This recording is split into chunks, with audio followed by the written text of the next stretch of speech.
Hi there guys, I'm Nikhil from Greedy Tech, and in this video, I'll be unboxing the Samsung Galaxy M31 and giving you a quick hands-on review. Now this is the latest phone from Samsung in the M series and it is the successor to the M30 and the M30s. Just by looking at the preview of the phone from the top, there really isn't much difference between this phone and the previous M30 and the M30s. But when it comes to the specs or the overall configuration of the phone, there's definitely a huge upgrade. Now with that said, this phone is an online exclusive phone. You can buy it on Amazon. It's available in two variants. Base variant is priced at 16,000 rupees for 6GB of RAM and 64GB of storage. Next variant is priced at 17,000 rupees for 6GB of RAM and 128GB of storage. It's available in two colors, blue and black, and we have the base variant in blue color. Personally, I would suggest you to get the bigger variant with 128GB of storage as the price difference is negligible. Anyway, coming back to the unboxing, this is how the box looks on the front. It simply says Samsung at the top and M31 at the bottom. We have a preview of how the phone looks on the front. On the left side, we have just the phone's name, that's Samsung Galaxy M31. On the right side, we have just some stickers, and on the back, it is completely plain. This time, there are no specifications on the box, but I'll come back to that later. For now, let me just unbox it. So pretty simple unboxing. So here's the phone. Let me just put that aside. So this is the blue color. Next we have a 15 watts power adapter from Samsung. So that's pretty good. This phone supports fast charging and it also comes with a fast charger inside the box. So that's really good. Next we have a USB Type-C charging cable. And that's all we get inside the box. So I missed it. So inside this box we have another cardboard box which probably has some documentation. On the back side we have the SIM card ejector, and let me open it up. Inside the box we have some documentation. So let me just put everything aside and come back to the phone.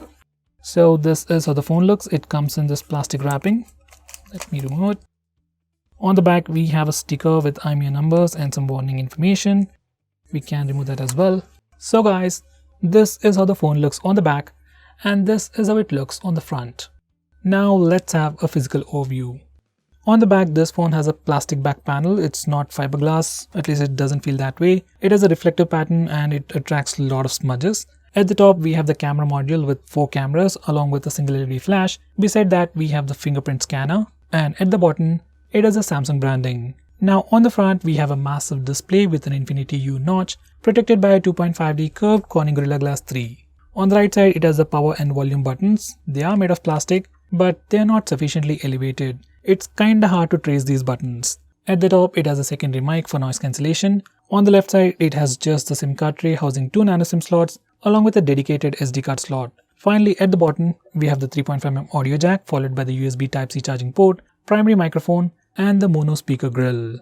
So guys, that was the physical overview. And this phone doesn't come with any free case inside the box, so you have to buy it separately. Now these are the complete specifications of the phone. On the rear, this phone has a quad camera setup with a 64MP primary camera with f1.8 aperture, a 5MP secondary camera for depth sensing, that's for taking portrait shots, with f2.2 aperture, followed by a 5MP macro camera with f2.4 aperture, and finally an 8MP ultra wide angle camera with 123-degree field of view and f2.2 aperture. For selfies, it has a 32MP camera with f2.0 aperture.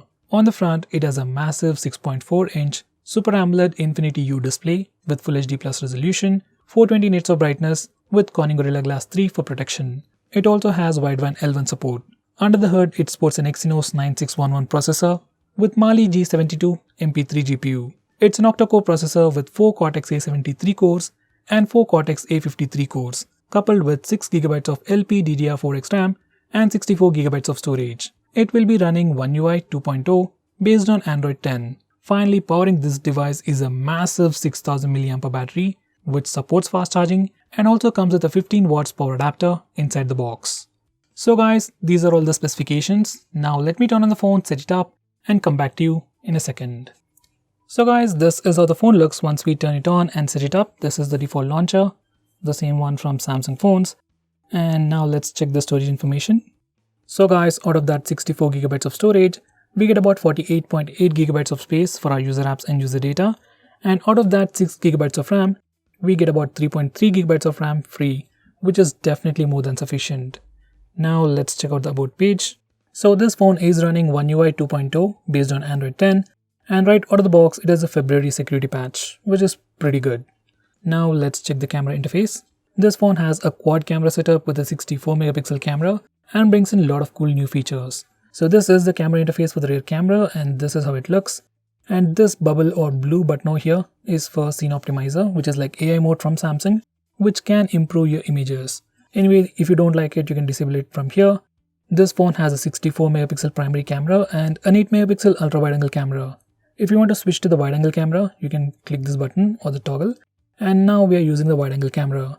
We can also use the pinch to zoom gesture to switch between the cameras. Now on the left side we have the live focus mode, which is the portrait mode for Samsung phones. On this phone, we can also change the amount of background blur effect we want using the slider. Even after you take a portrait shot, we can always change the amount of background blur effect we want from the default gallery application. Now if we go to the right side, we have video recording. We can record video in 1080p resolution and even in 4K resolution. And this phone also has super steady mode, and you can enable it from here. This is more like a premium feature on Samsung phones, which will allow you to take super stable footage. For that, it will use the wide angle camera. Next, if we go to the right side, we get all these extra modes. We have the Pro mode, super slow motion, panorama and hyperlapse. All these features are not usually seen in Samsung phones in this price segment. Besides that, in video recording, we also have AR Doodle. Now this is like a flagship feature on Samsung phones where you can draw stuff and it sticks. I'll talk more about that in my tips and tricks video or best features. You can check that out over there. So you also get AR Doodle, which is a pretty premium feature on Samsung phones. Now this is the interface for the front camera. Just like all other Samsung phones, you get a toggle over here. By default, regular selfie is cropped. If you want a wide angle selfie, you can click this toggle and you get a much wider selfie. So that's what the toggle is used for. On the left side, we have the live focus mode. Once again, we can change the amount of background blur effect we want using this slider over here. And you can also switch between the regular mode and the wide angle mode. Now on the right side, we have the video recording, and once again, we can record video at a maximum of 1080p resolution, and you also get AR Doodle. That's pretty cool. So guys, this is the camera interface. Now these are some sample shots.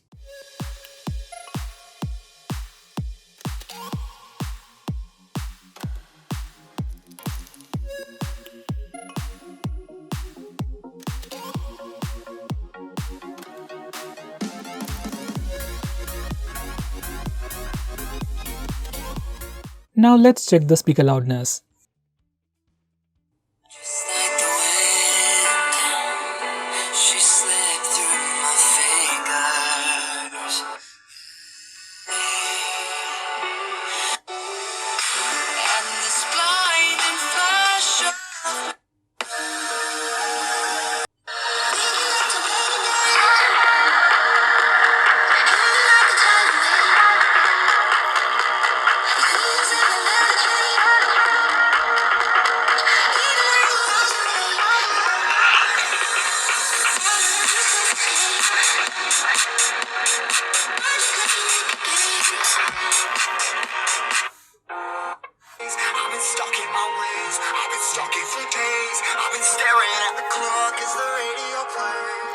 So guys, speaker loudness on this phone is pretty decent. It's sufficient for media consumption, ringtones and alarms. Now let's test the fingerprint scanner. I already set it up and here we go. Fingerprint scanner is pretty fast, but the phone is taking like a second to unlock the phone. It's fast, it's usable, but it is not as fast as Oppo and Vivo phones. And every time I use the fingerprint scanner, there's no feedback, like the phone is unlocking. So I wish Samsung could implement that. Overall, fingerprint scanner is pretty fast and pretty usable. Now let's test the face unlock feature. I already set it up, and face unlock feature is also pretty fast. Almost as fast as the Oppo and Vivo phones. So that's pretty good. Now let's test it in low lighting conditions. In low lighting conditions, it tries to increase the display brightness and tries to see my face. And for some reason, it's not working at all. I'll just try to come closer. It still doesn't work. It's not working in low lighting conditions. Let's try to turn off all the lights. Now it is completely dark. So for some reason in low lighting conditions, it was not working. and in complete darkness it works and it is pretty fast.